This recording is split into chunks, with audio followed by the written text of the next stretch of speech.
Caliburn Micro is no longer being actively developed. For existing applications, that's not a problem. But if you're starting out fresh in MVVM, now is a good time to evaluate your options. In this video, we're going to look over some of the bigger options out there, then I'm going to pick one and build a demo application in it. Now, if this is your first time watching one of my videos, welcome. My name is Tim Corey, and it's my goal to make learning C# easier. Sometimes that means showing you how to write code. Other times, it means talking you through the tasks a software developer has to take on. Today, we're going to do both. Now, if you're looking for more content like this, or if you want the source code from today's video, check out the links in the description. Let's get started today by reviewing the framework finalists that I've picked. Now, before we go through this list, I do want to say that we're not going to try and pick apart all the problems with these frameworks. I really don't like that approach because every bit of code has problems. Nothing is perfect. But here are multiple different takes on MVVM that have been given to us for free for us to use in our applications. I don't think it's right to talk down about them or pick apart their flaws. So whenever I point out something that is not a positive, just note that it's not a positive for what we're looking for. Different applications will have different viewpoints on what is best for that application. So when I make a choice today, my choice is going to be based upon my situation, which is I run a YouTube channel that thousands of people are going to watch. I have to pick something that is going to be good for intro developers even. I want to pick something that is a broadly usable item.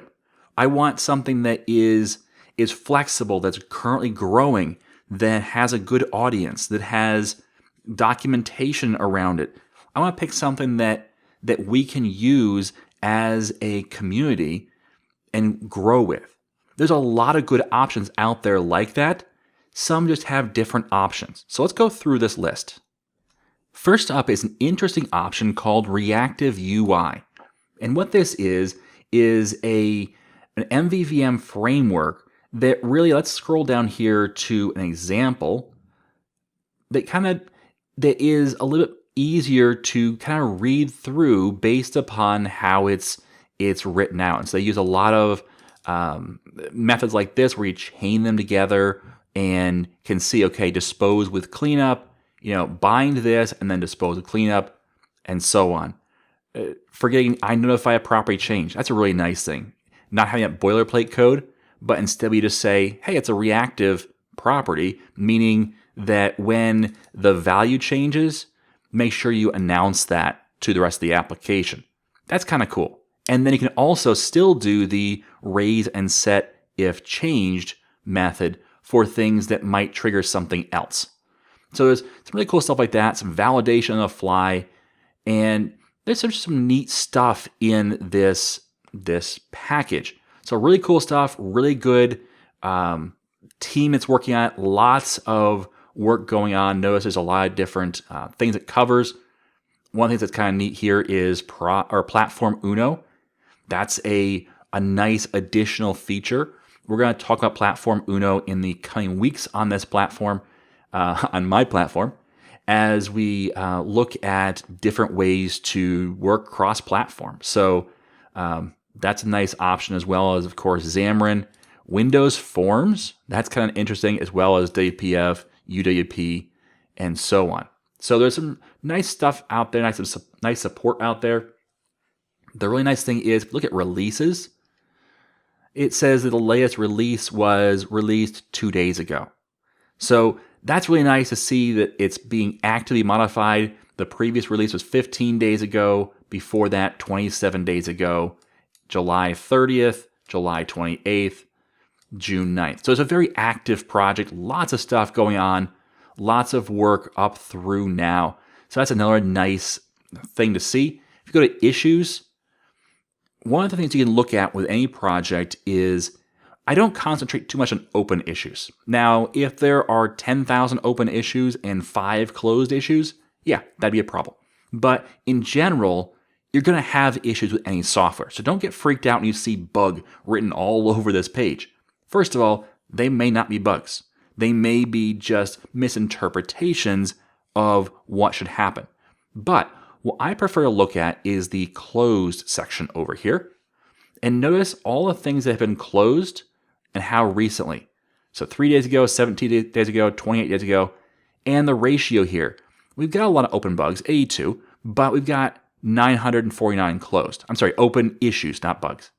But there's a lot of stuff going on here where there's been some work and some communication back and forth about what's going on, and then the issue's been closed. So, you can read through these and just kind of get a feel for how the community reacts.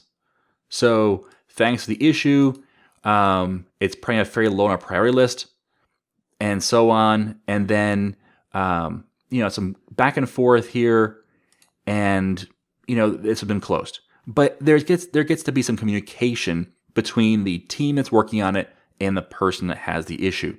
Now, remember, and this is what I want to stress here with any open source project, these are not paid people who are responding to the bugs. So the team members aren't getting paid to do this. So please, please, please, whenever you submit a bug, try and be as thorough as possible in saying, here's how to reproduce it, here's what I'm seeing, I have reproduced it in a new application, and as much detail as possible, and then respond appropriately. Don't be harsh. Don't be belittling. Try and be kind. Be thankful for the help you get, and so on. So just be a good open source member. But I like to see that, how many you have closed, and just see the volume of that, because it does show activity. It shows interactivity. It shows that the team is working with the community. It's another great thing about ReactiveUI. So that's one finalist. It's not the finalist we're going to choose.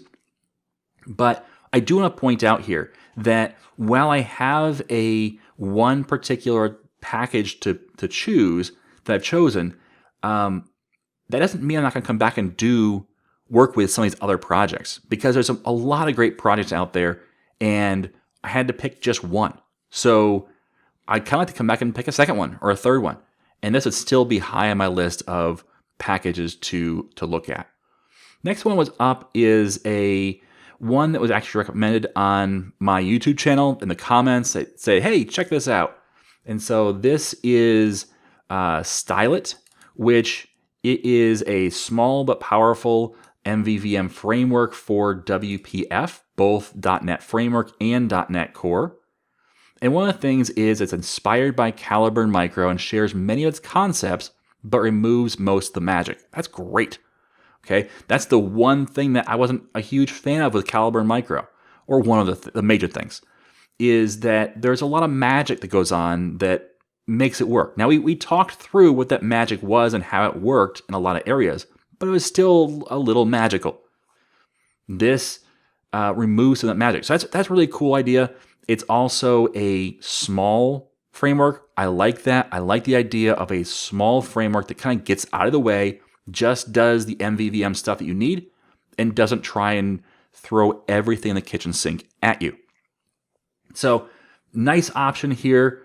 It is a just what you need kind of framework. The one thing I think that I wanted to have a little more on in this is it does just support WPF, not UWP, not Xamarin, and then not like Platform Uno or anything else. So that's one area where I think this can grow, but again, it's trying to be a very, very small, specialized MVVM framework, and I really appreciate that.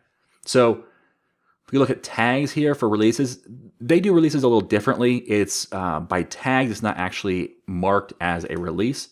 If we look at the tags here, July 26th, June 20th, April 23rd, February 4th, September of last year, May of last year, September the previous year. So we have had a pretty regular cadence here of releases. Not overwhelming with 4, 5, and 6 a month, just a good cadence of a few a year, which is probably about right for a package, at least for an MVVM package. Your mileage may vary. You may want to have lots of changes, or you may want to have a more stable platform that doesn't change quite as often. So that's a great system. Again, a nice ratio of open to closed issues. There's 25 open, but there's a number of them that have been closed. If we look at the issues, we see a back and forth type thing where we're talking through the issues. That's good to see. It's good to see that interactivity with the package. So really good stuff here. I think that this is a great little framework for a specialized case like just MVVM. I'm sorry, just WPF. So yeah, nice option there as well. Then we have, I think you pronounce it Catel, but I'm not positive. This is a different MVVM framework, and this one has a little bit more to it. First of all, it supports not just WPF, but also UWP, Xamarin for Android, iOS, and Xamarin Forms. And its focus is modular functionality for line of business applications. So this has a very clear focus. It has an idea of what it's going to be used for. And it says, okay, if you're writing line of business applications in any of the XAML UIs, so Xamarin or WPF or UWP, then this could really work for you. And what I really like about this, and it reminds me a lot of what Caliburn Micro does, is it has some opinions. It has some ideas of how you're going to do, for example, caching and inversion of control, logging, messaging, reflection, serialization, and then so on with different services and commands and collections and auditing. That's a nice feature. So there's a lot of great stuff in here, a lot of neat thought through ideas on how to set this up, and pretty good documentation down through here of how to get this set up. There's even a section down here on WPF components based upon Catel, including a set of 60 plus free open source components from Wild Gums. So really cool stuff here. A little bit of a miss here with the still waiting on some of those example applications. That's one of the things that's really helpful when you are creating an open source platform or open source package of some kind, is to provide a really clear starter kit or a starter project that says, okay, here's how to use our stuff. Really simple, not overly complex, not super detailed, just here's the basics of how to get started in our app. Maybe a couple of them, a basic one, an intermediate one, and the more advanced stuff like inversion control and auditing and caching and all that kind of stuff. But for the simple one, just keep it simple and give us a few things to work with. So that's an area where they could probably improve. If I were going to choose this, that would be one of the things I'd target is, okay, let's create that app and then give that to them to post here and say, okay, here's the source code for it. Let's merge that into your examples here so you can actually show something to the community. And that's one way I could contribute to their platform. So I'm not going to choose this one today either, but if this looks interesting to you, and quite frankly, it's very interesting to me, but if you're going to decide, let's try it out and build something in it. If you do, and you build a simple example and get something working, I would encourage you, talk to them and see if you can submit that as an example for the WPF version, or even UWP if you're going to build that, an example for them to show off in their repository for others to benefit from. So really cool stuff here though. Again, if we go back and look at the issues, we have the 1,197 issues that are closed, only 19 that are open. That's really impressive. So a lot of work here.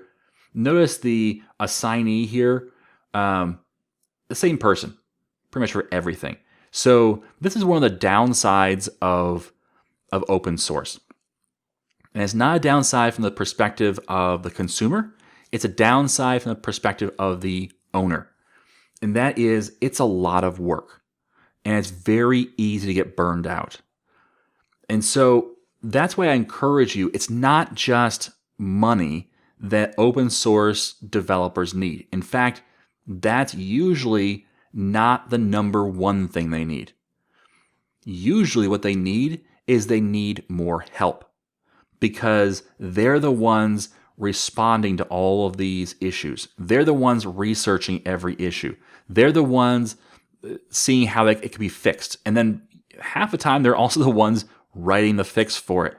So the more you can help out with that, the better, either by not putting an issue here, doing your research first, or if you have the ability to, start trying to go to the open section, look through them, and see if you can't contribute there.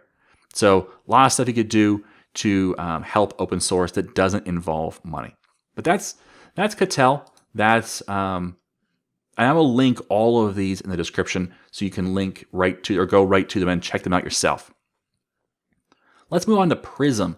This is one that's been around for a long time. In fact, it came out of the Microsoft Patterns and Practices group, which created some interesting stuff in the day.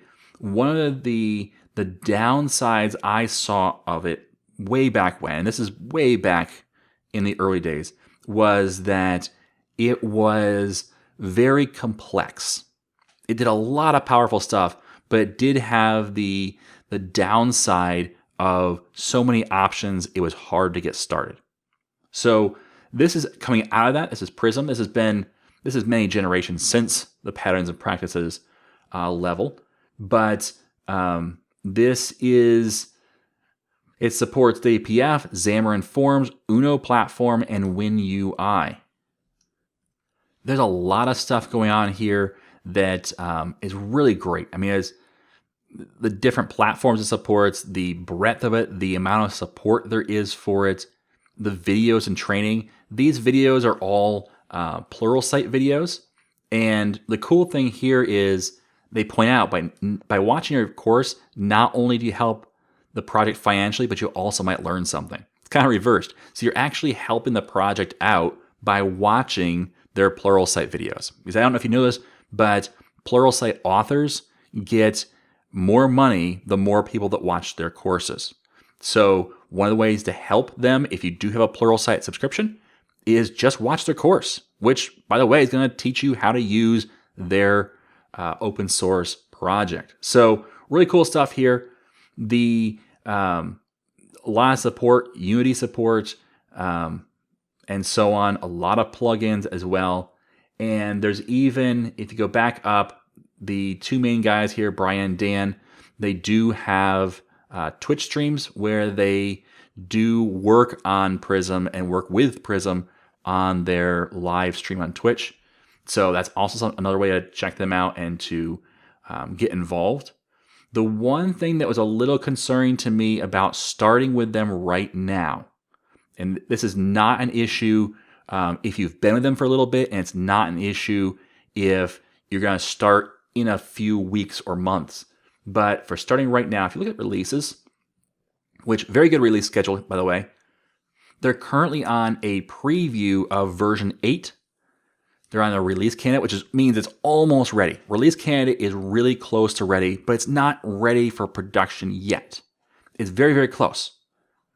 But there are lots of breaking changes, including some major breaks, which whenever you see a major version change, so 7 to 8, that means major breaking changes, in theory.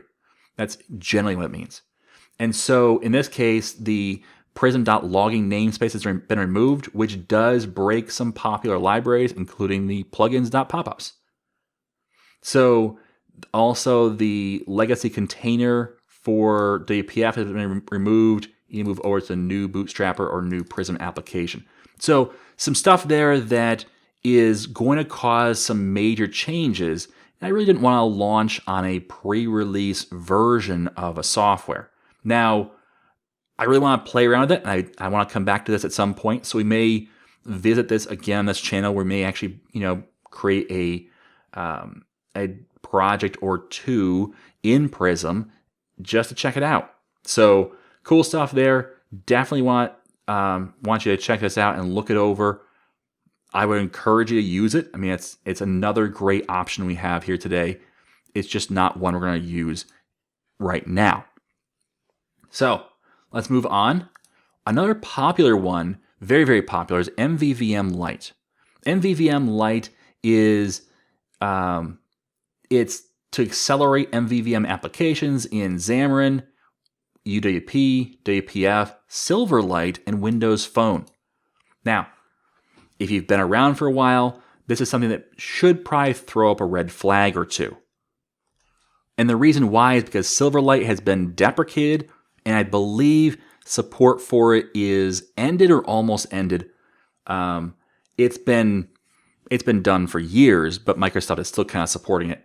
Windows Phone is no more. Windows Phone has been shut down as a platform, as a hardware device, which is kind of a bummer. The phone actually had some great stuff going on for it, and it just was too little too late when it came to trying to compete with the iPhone or the Android. So that's done, which does mean whenever you see something like this in a description like this, it probably means they haven't updated the description in a while, which can be okay. I mean, we don't all go back and update our descriptions. But if you look at the releases for this, the last release, actual physical release 5.3, was on April 23rd of 2016. So this time of recording, that was 4 years ago.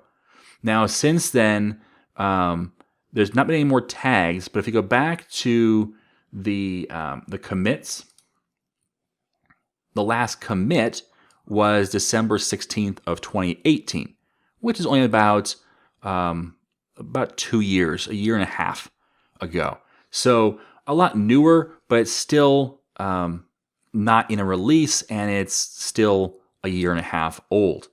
So I wouldn't say that this is the most up-to-date MVVM framework. In fact, I would probably still recommend Caliburn Micro over this, just because it's been more recently updated.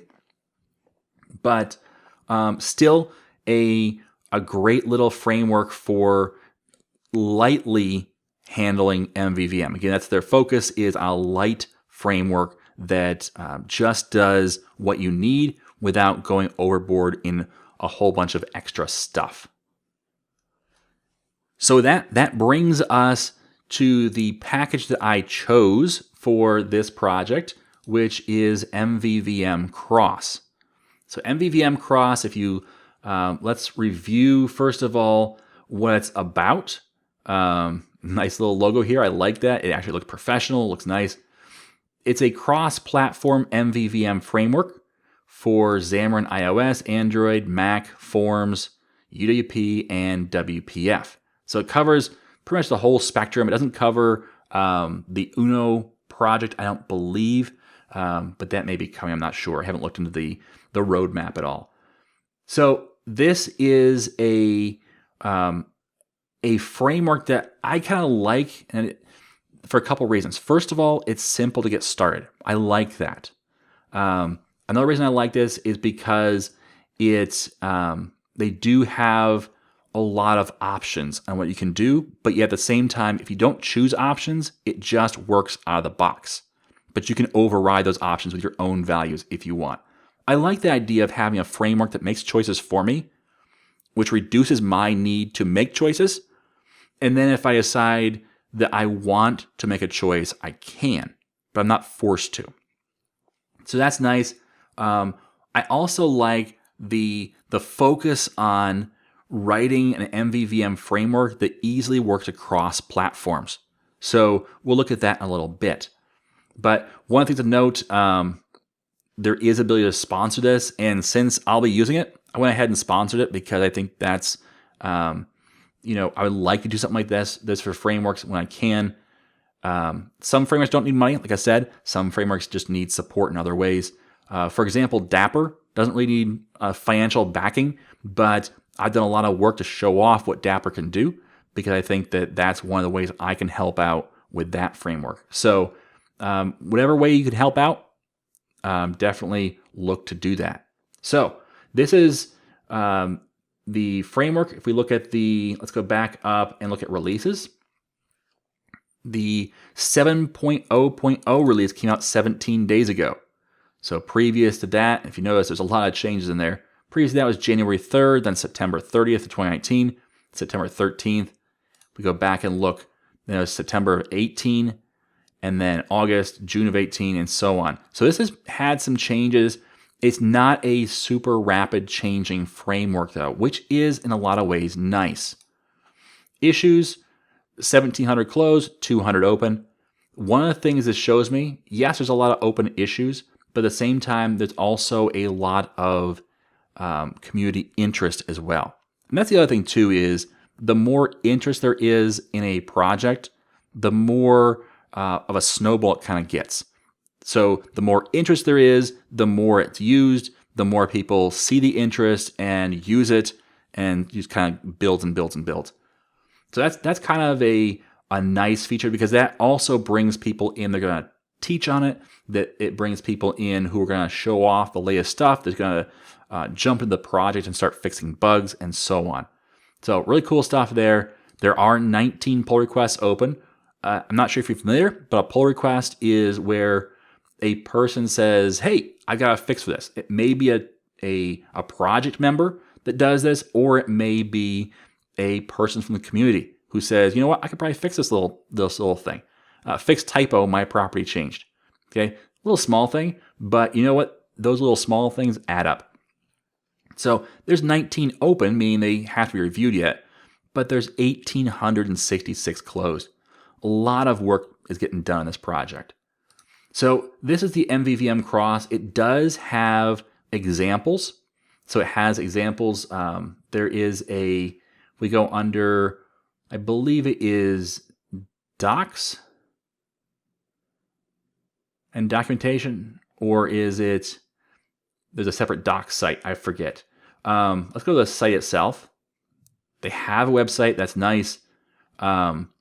They have up here documentation. This is nice. So there's a good spot for documentation. Data binding, here's all different ways to data bind. This looks really impressive, in a lot of ways it is, but I do want to caution you a little bit in these documentation. They haven't been updated with the major version changes. So there's been some kind of building, not technical debt, but more documentation debt, where there needs to be some work to kind of clear these out and update them for a more modern platform. So some of the stuff is great, and then some of the stuff you're like, I'm not sure how to do that. And you kind of find out you can't do that anymore because it's not in the framework anymore. So just note that I love this setup. It just needs someone to go through it and do some work to clean it up, to update it for today's code.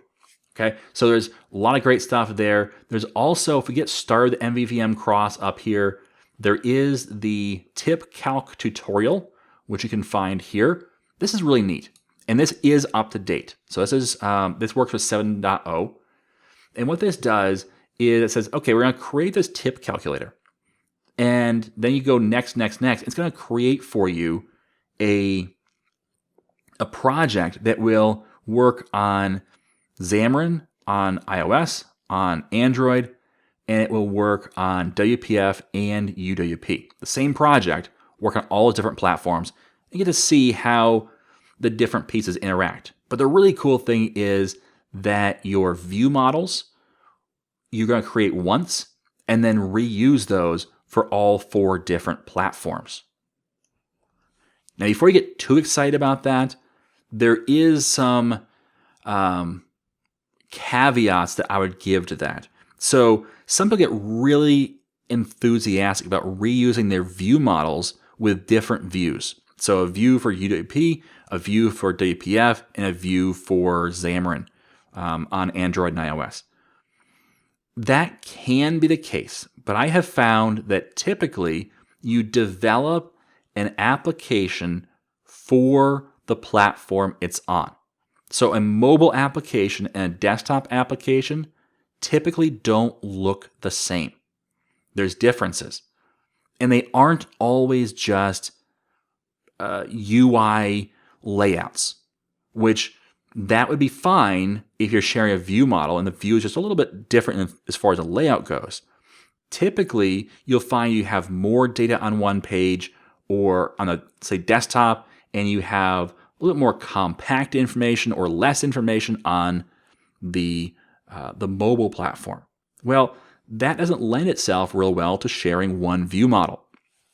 So just don't get too overly excited about sharing a view model across different platforms, but just know that when you build a view model, that the platform-specific code is just in the view. It's not in the view model. So you're making the platform-specific code just look, and that makes for a nicer layout. It makes for a nicer transition between the different platforms, and allows you to kind of reuse your knowledge more. So there is definitely some benefits to it. Just don't get overly excited about what you can do with it. There's a balance here.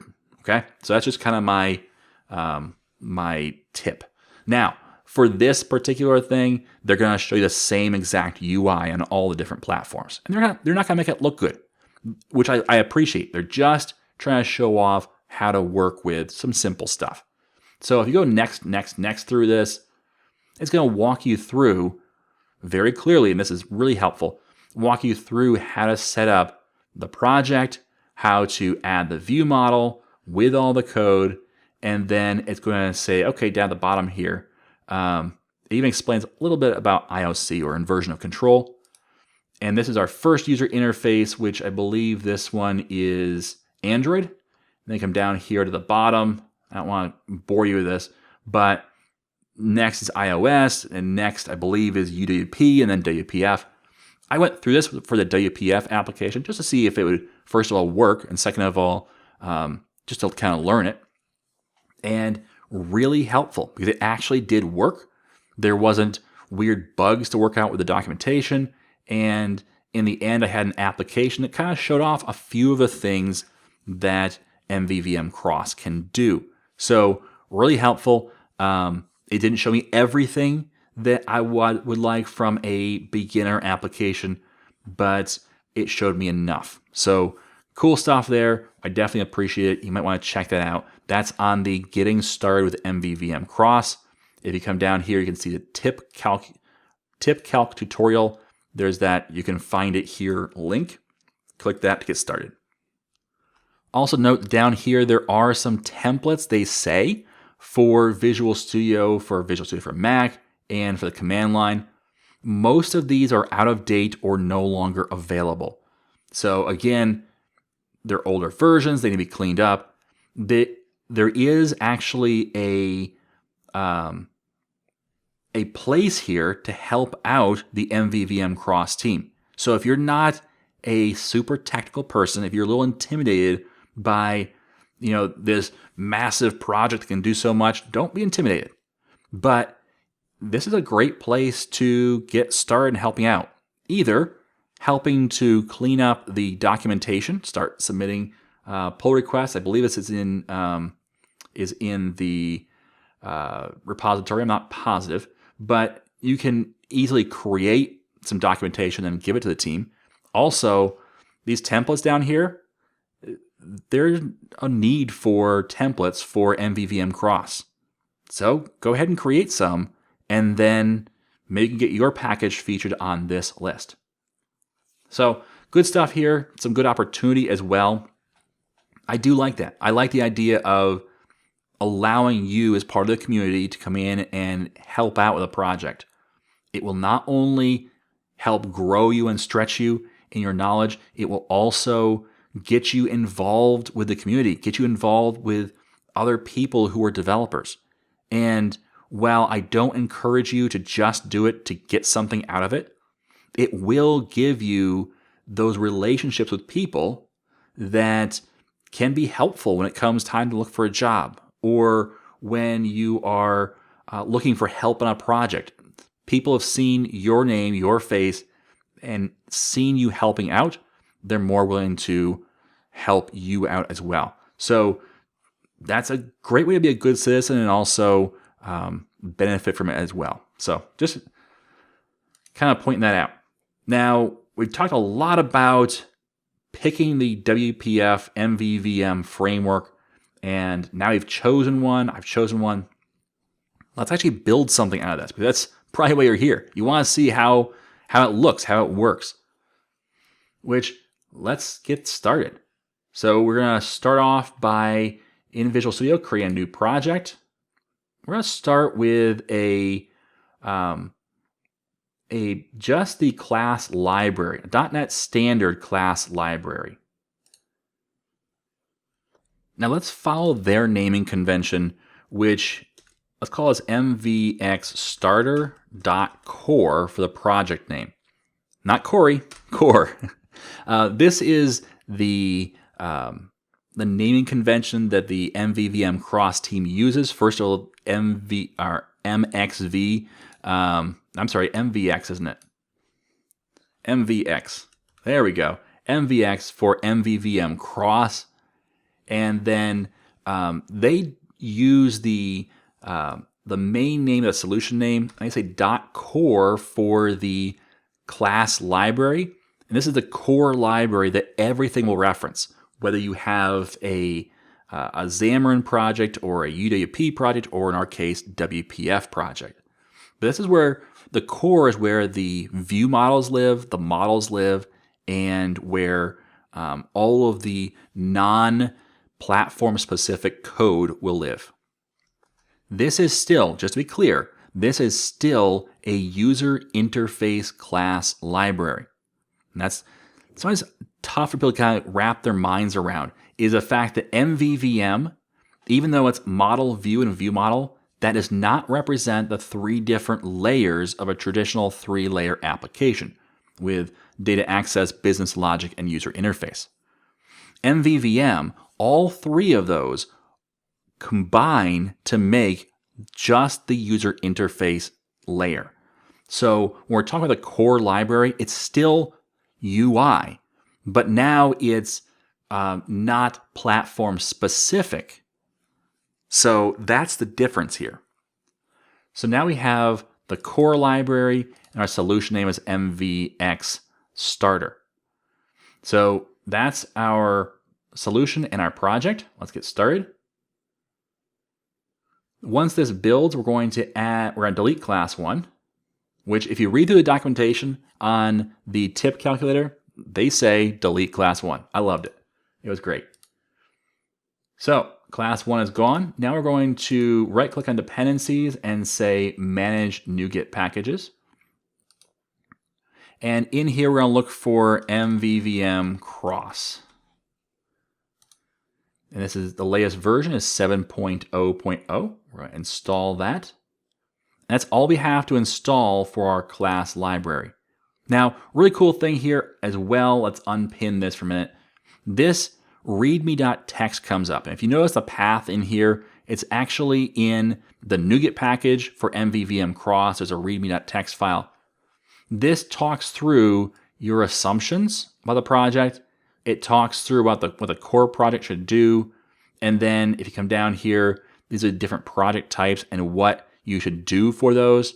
For example, WPF, here's the process for setting up a WPF project with MVVMCross. So if you follow these steps, you could set up your own project without me. This is the steps we're going to follow. So really cool that they include this in the README so that you can quickly get up to speed. But we're not going to read that ourselves. You can read that if you like. You got me.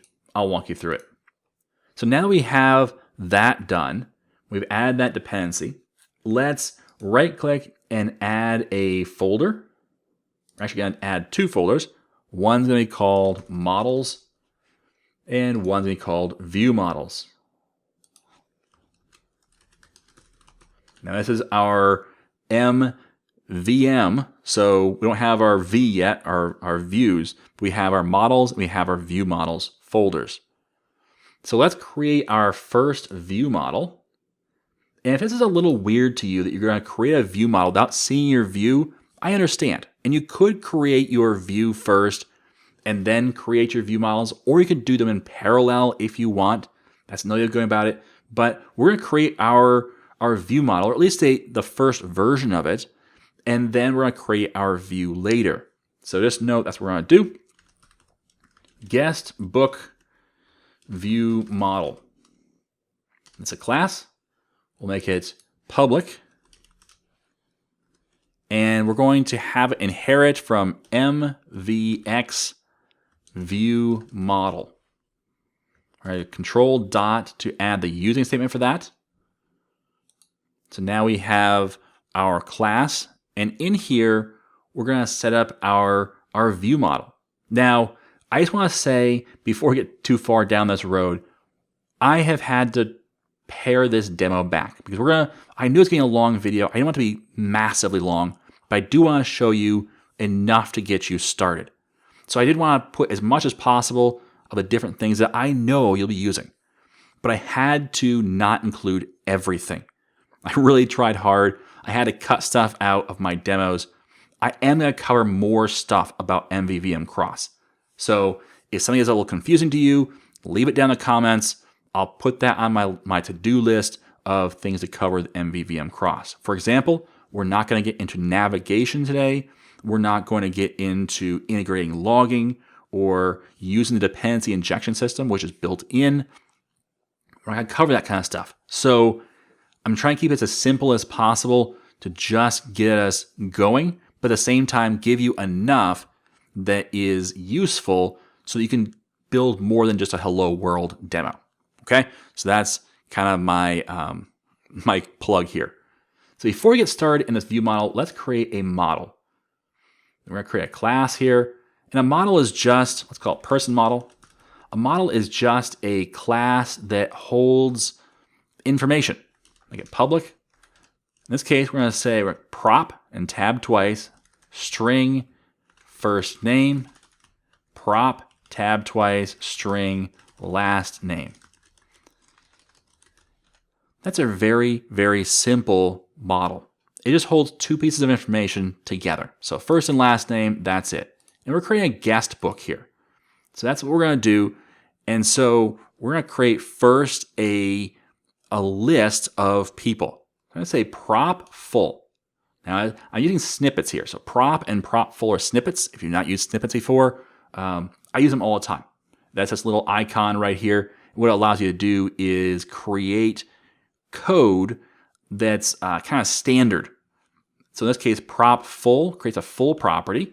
I tab twice, and now I have the ability to tab through. Notice my cursor moving around here. Tab through the various bits. I'm going to say string, tab over, underscore. Actually, no, you know what? Not string. I want a observable collection, which is actually going to add a using statement for system.collections.object model, which turns my tabbing off, unfortunately. Person model. And again, that adds another using statement there. It adds a using statement here for mvx.core.models or mvxstarter.core.models. So person model, we're going to call this underscore people, which we have to now rename this my property to be people. And it does not return underscore, returns underscore people and sets underscore people to value like so. Oh, and the type is observable collection of person model. So it kind of messed up my thing by adding these using statements. It messed up my snippet. But that's what we want out of this. That's our setup for our person model list called people. But we want to make a change in here. Right here where we have our set.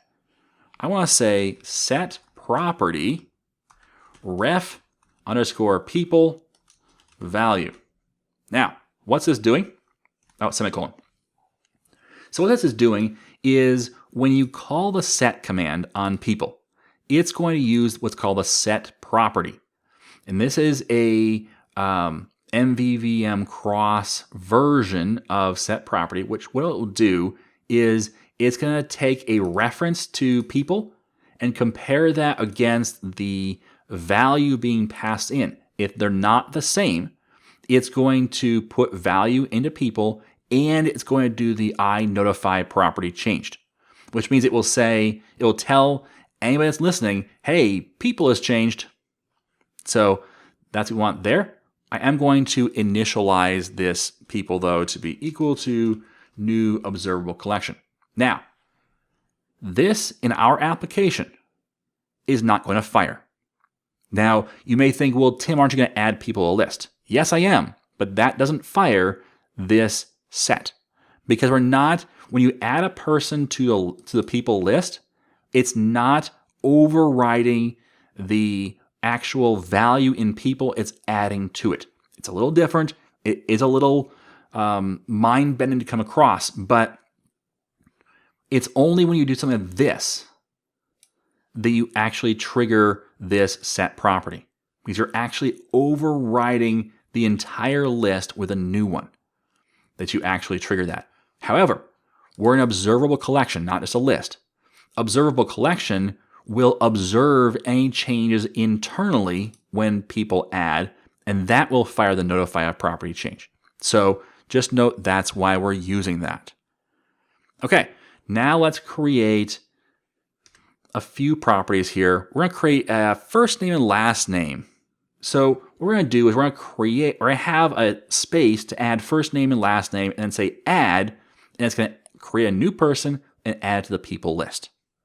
So prop full underscore, whoops, not there, string, there we go, underscore first name and first name. Hit enter. So now I have my property with a private backing field. I'm going to do the same thing in here. I'm going to say, let's just put it on a new line. I know I'm going to need extra stuff in here. So I'm going to put on a new line like this. We're going to say set property to be ref last name and value. Now, I just want to point out here, not last name, first name. There we go. I want to point out here what the ref is here. If you've not used this before, that is a reference to this. It's kind of like a pointer, or if you think of it as the location where this is in memory versus copying it. So instead of copying this, it's going to point to the location in memory. That way, when you do a comparison, it's going to compare the actual object against the value being passed in. If they're the same location, it's going to say, yep, that's the same thing. If they're different locations, but the values are the same, I believe if there are certain types, it will say, okay, the value is the same. We're not actually going to change anything, but I'm not positive on that one. But it is using the ref there to make sure it knows where it is in memory, not just making a copy of it. So that set property will trigger the notify a property change for first name. I'm going to copy all of this to make life a little easier. And I'm going to paste it in, and I'm going to change this to say last name, and then I will copy and paste. Be very careful doing this, because if you miss one, then you have a problem. So last name, return last name, set property last name, and value. Value is the keyword for the parameter of the information being passed in. So you say last name equals Tim, or last name equals Corey. The set is going to pass Corey in the value parameter. So just know that's where it's coming in. So now you have a first name and last name. I think I'm going to leave it there for now. That's all we're going to do on our page. Now we're going to add more to this, but I want to keep it not overwhelming, hopefully. So there is our properties for first name, last name, and also people. And the only thing that's really weird about this is, first of all, we're inheriting from MVX view model. And then also we have, in the set, we have this set property, which is going to trigger that iNotify a property change if it actually changes. So we're going to leave it right there with our view model. We're going to say that's done. It's not totally done, but it's done enough to get us started. And now let's right click on our project and say add class. We're going to add a class called app. And this is one you'll probably call app every time. Let's make it public. And we're going to inherit from MVX application. And notice to add the using statement up here for MVVMCross.viewModels. In here, we're going to say override on the initialize. So let's create the public override void initialize. You can get rid of the base.initialize, but instead say register app start. And we're going to say, hey, we're going to start on the GuestBook view model. Again, that add a using statement up here for MVX starter.core.viewModels. And that's it. So what this did was it said, hey, when you initialize, I want you to run or register this view model as the place to start.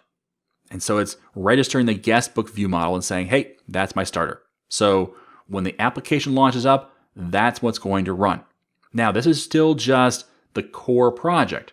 We're not actually going to launch the core project. We'll launch a platform-specific project, like a WPF project, but it's going to point to this app.cs file. And with this, we're done now with our core project. So we have our models, and we have our view models done, or at least done for version 0.1. So now we right-click on solution. We say add new project. We're going to select a WPF project. I'm going to choose a WPF app.NET Core. You can find this list down here, but I'm going to find it in my recently used. You can also do .NET Framework. So it works with both. I'm going to choose .NET Core because if you're building a new WPF application, build it in .NET Core. It does not work cross-platform with WPF Core, but it does work a lot faster. So that's one of the big benefits of WPF in .NET Core.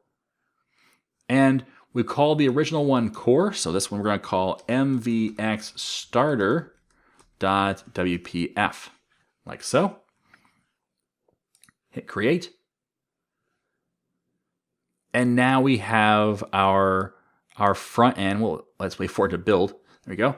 We have our front end application. The first thing you want to do is we want to right click on dependencies and add a NuGet package or manage NuGet packages. And we're going to look for MVVMCross.platforms.WPF. So we're in the WPF application. This is the platform we're using.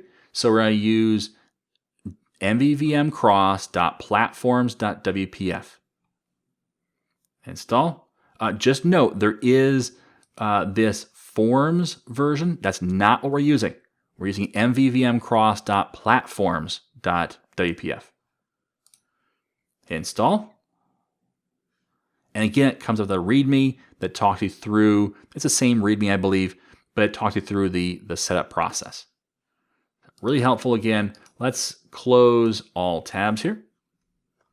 Now let's start by right-clicking on our WPF project, setting a startup project.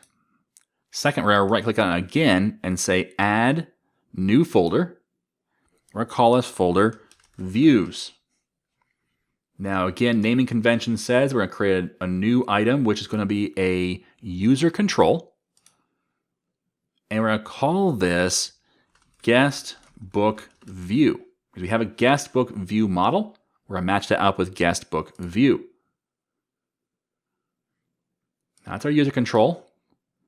But we're going to change this. So let's overwrite this where it says user control. I'm going to overwrite this with views : MVX WPF view. Now, it's going to yell at you and say, I don't know what that is. Not a problem. We're going to actually add it. So XMLNS : that's a namespace. We're going to create a views namespace equal to CLR-namespace :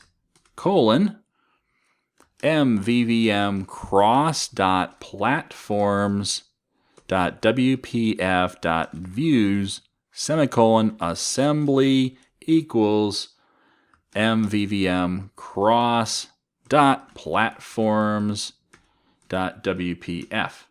Now, I imagine you're really impressed that I memorized that. I didn't. So this right here, I copy and paste. So copy and paste that into your project every time. Make sure you don't overwrite something except for the user control, but don't overwrite like the class or anything else. But that goes in at the top. And there's one more thing I want to add to this we're going to use a little bit later, which is the XML-NS, again for namespace.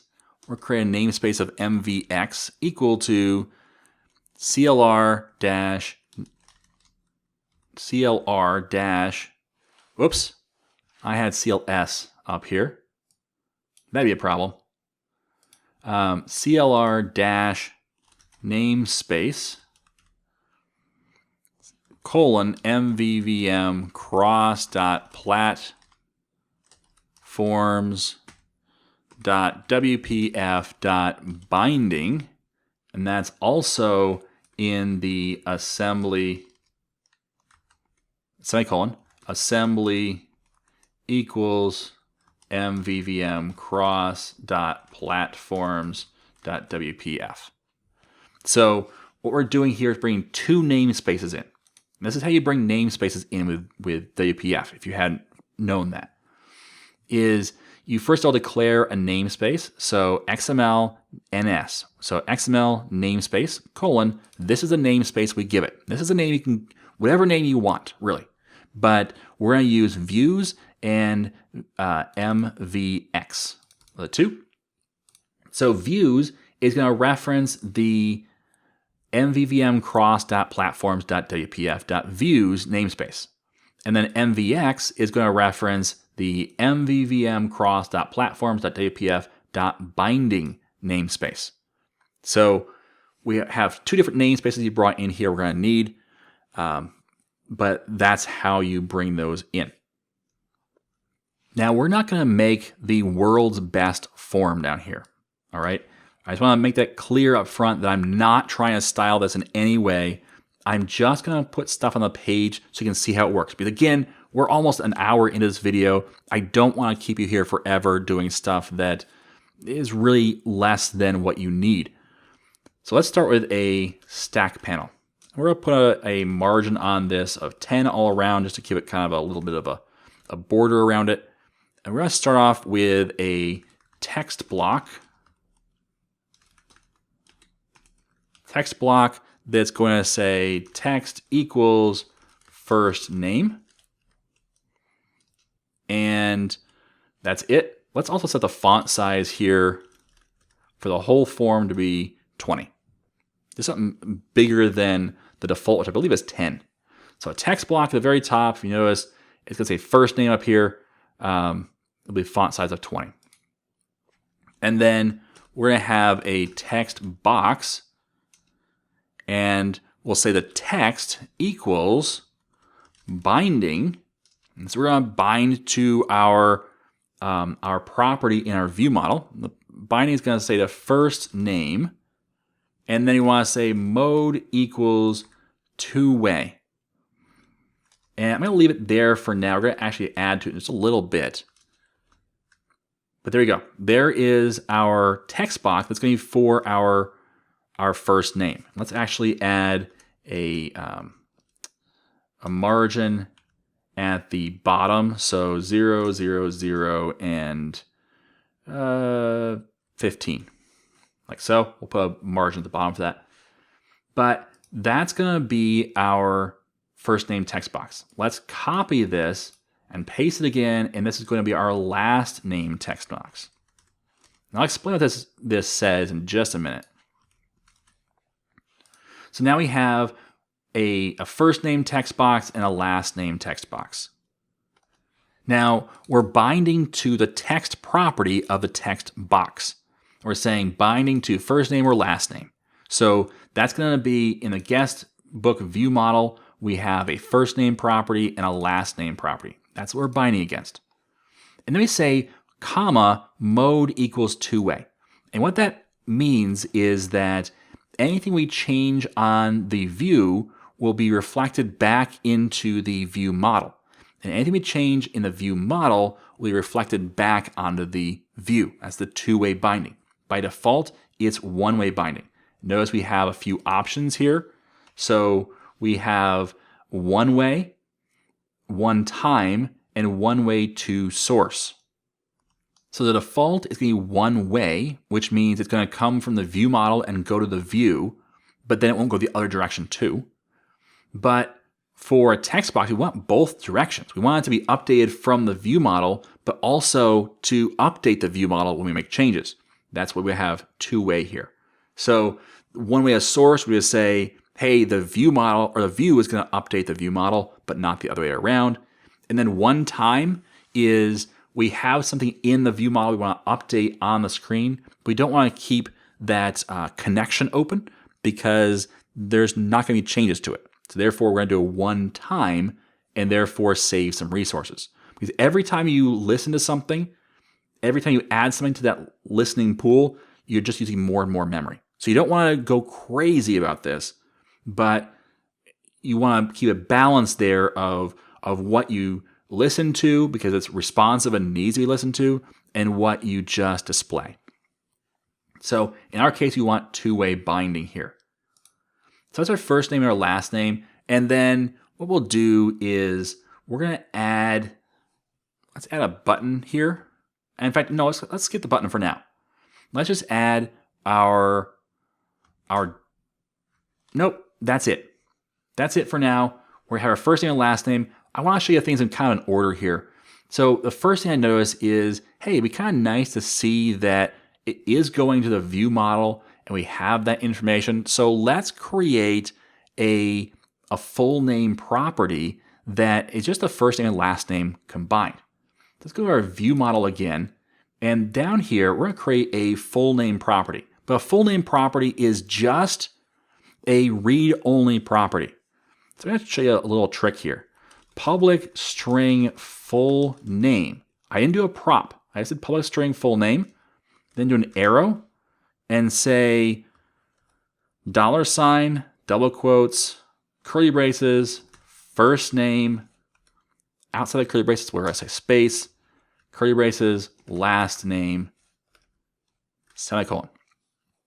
What this is it's a read-only property that just returns this value.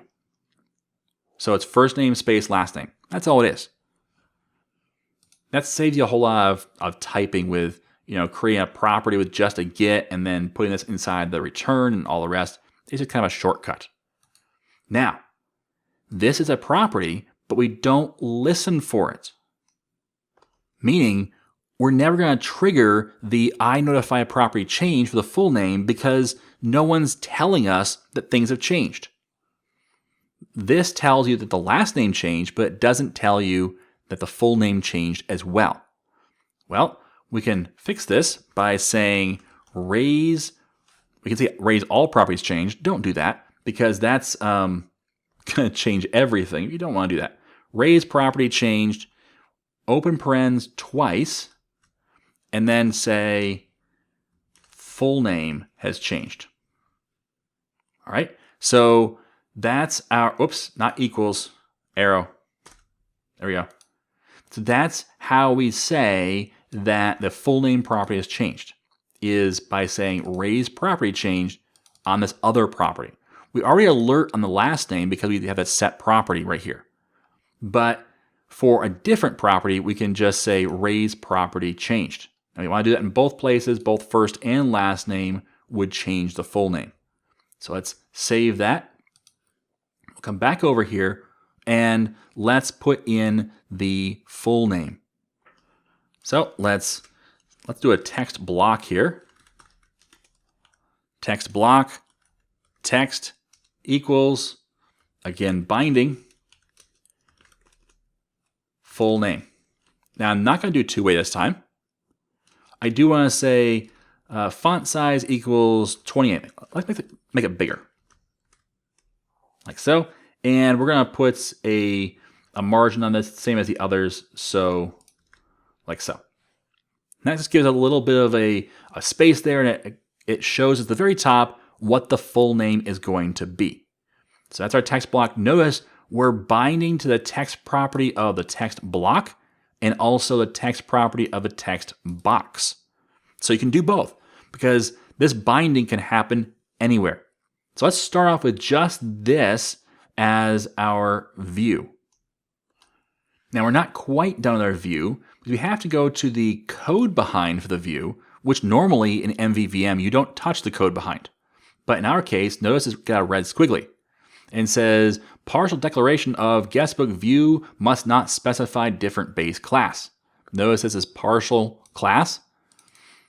Well, it's declaring the base class of user control, but over here we're saying that it's MVXWPF view is the partial or the class that we're inheriting from. So if we say MVXWPF view control dot to add our missing using statement, now that satisfies because we're inheriting from the same base class. So just note that's the one kind of tweak you have to do to the code behind for any of your views. This is why I say it'd be nice to have some templates to create these quickly. And that's not really a hard thing to do. You can watch my items template or item templates video here on YouTube to see how to create item templates pretty quickly. Now we do need to add dependency here. We need to add a project reference to our core project.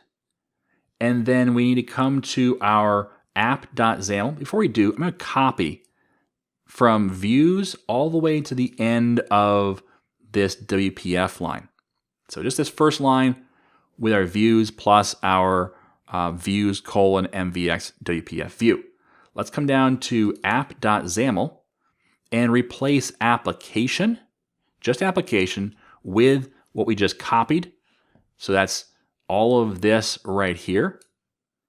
All right, and get rid of application.resources like so. And we can save this. So we've saved this right here. And then we need to go to the code behind for app.xaml.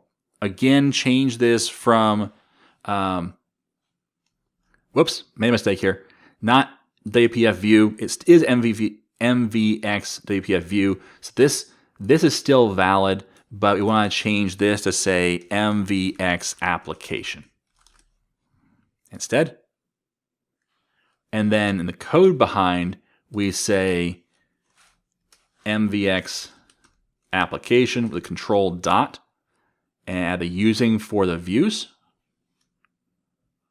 Actually, I believe this using statement is in MVVMCross dot view models. But then we want to control S. Actually, let's save all. And let's do a build right now because it's going to potentially need to rebuild this because of the fact that we did change this right here. And so it's got to kind of register that change in order to kind of click in that, yes, it is where it should be. Let's close out and open this back up. Oh, nope, I know I did. So if we go to dependencies and go to manage NuGet packages, go ahead installed. Nope, I've got that installed. Okay, let's make sure I had the correct package installed. I do that every once in a while. I don't have that package.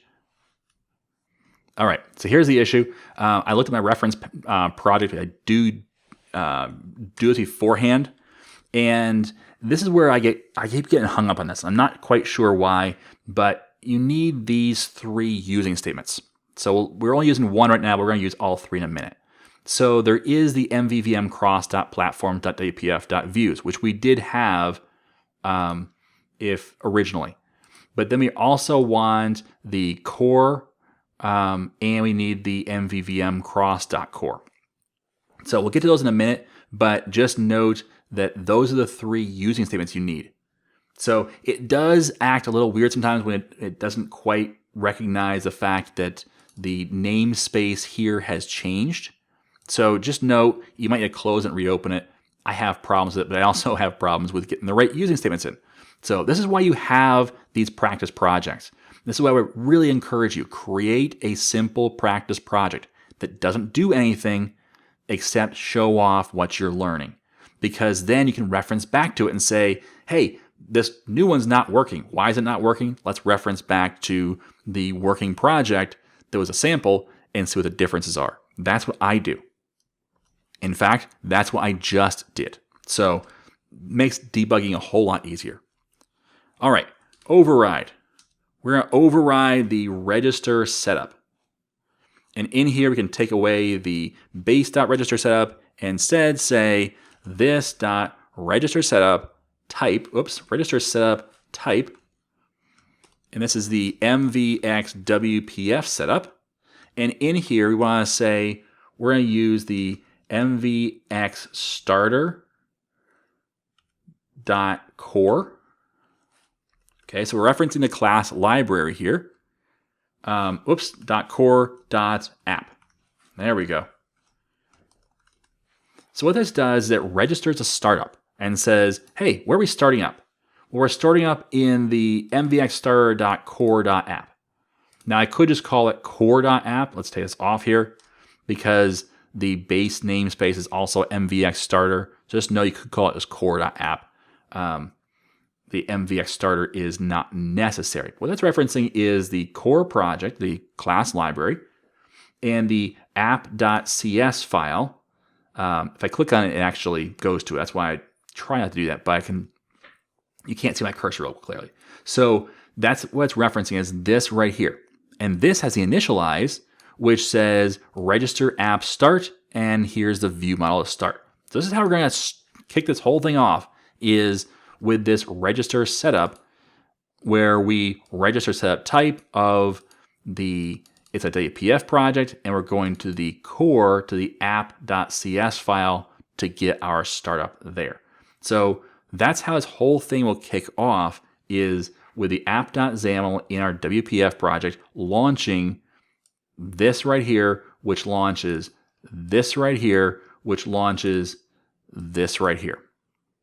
All right, so that's our process for starting up our application. All right, let's go and actually open up app.xaml again. I'm going to copy this namespace. I don't like typing this thing. So I'm going to copy that and go over to main window.xaml. And we're going to, let's put a couple carriage returns here and hit our paste right there. And then we're going to say views : and this is an MVX window. So this is now an MVX window instead of just our normal window control. So that's all we have to add there. There's no other changes to our main that we need to make. If we wanted to, we could make some changes to, the title of it, the height, the width, all the rest. But that's all we need to do. And then, of course, we go back to the code behind for it, and instead of window, this is going to be an MVX window. Control dot to add our using statement there. So we don't need to have all these using statements. Just that one.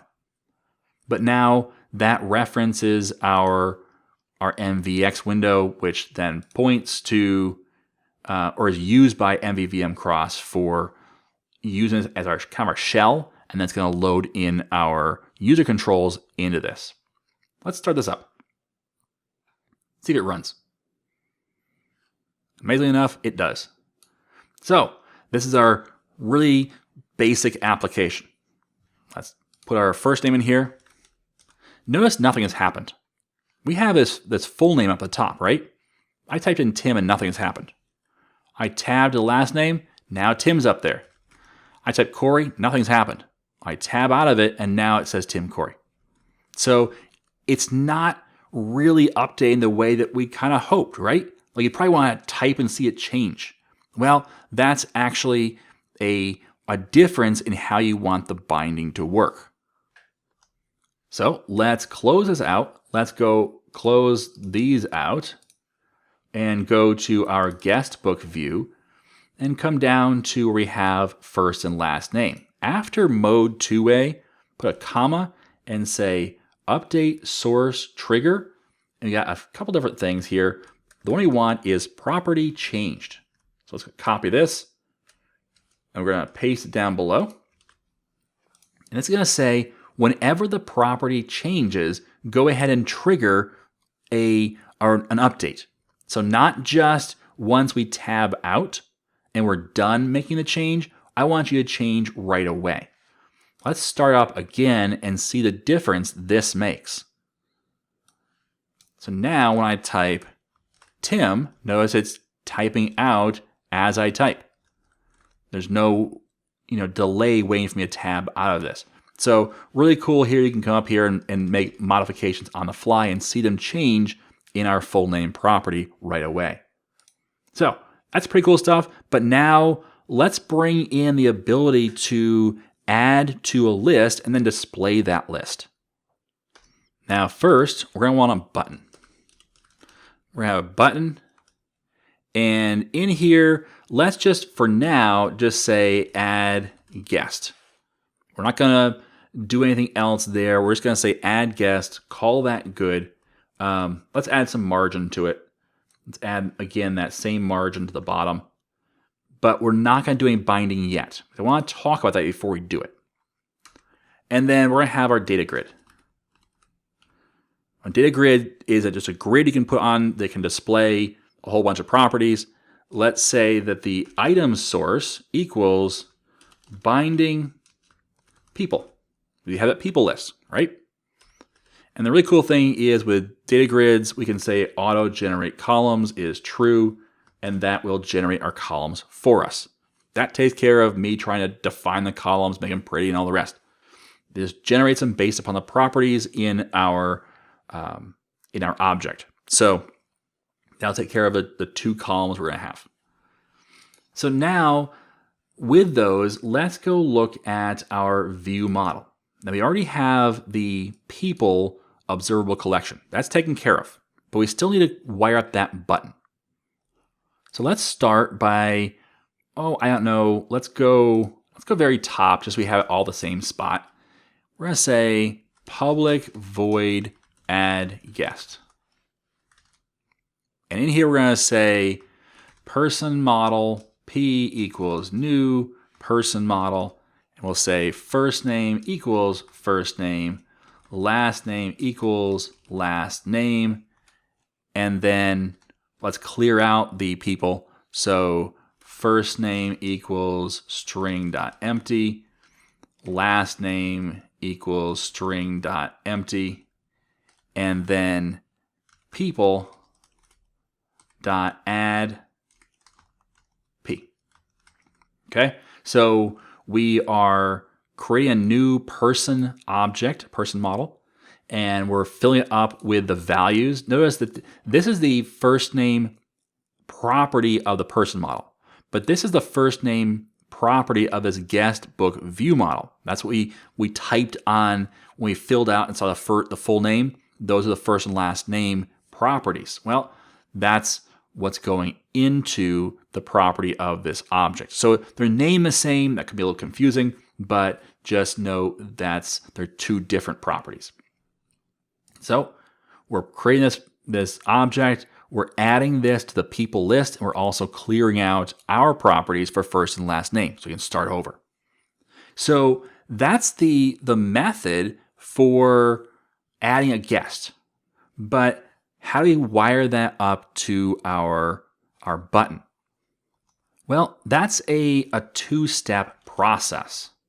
So first, we need to have a auto property. So prop, tab twice, IMVX command, and it add a using statement. So it added the MVVMCross.commands using statement up here, which is why it jumped out of my auto property filling out option. Let's call this add guest command. And what this is it's a command that we hook up to the button. It's kind of the intermediate step. And then this command is going to call the add guest method. So let's create a constructor now. So CTOR, it's another snippet for constructor. And in here, we're going to say add guest command equals new MVX command add guest. So this is kind of like wiring up an event almost, where we're saying, okay, here's a command, and then once you initialize this on the constructor to say new MVVX command and pass in the guest method. So that's kind of a two-step process here to create that. And then what we'll do is in the GuestBook view, we're going to reference that. Now you'd think that you could use the click event, but actually what we're going to use is the MVX BI.ND, which is a little weird, I know, but this is how you bind to this command. So you say it's a command, and the command name is add, not 3Ds, add guest command. So that's how you bind our button to add that guest. Let's try this out.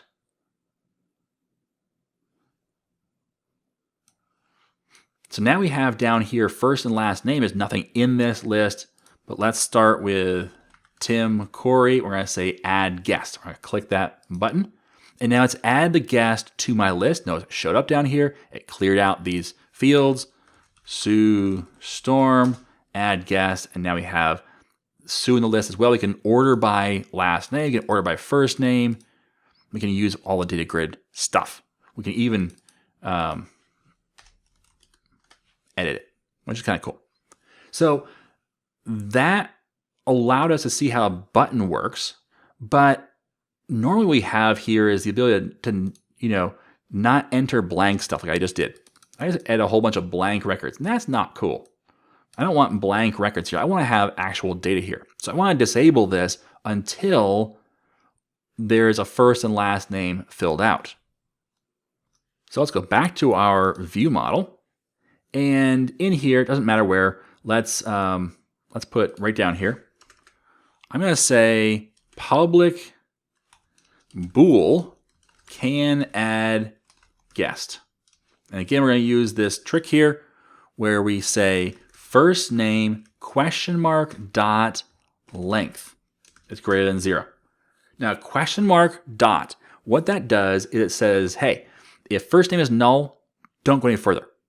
But if first name is not null, then check the length. And if the length is greater than 0, cool.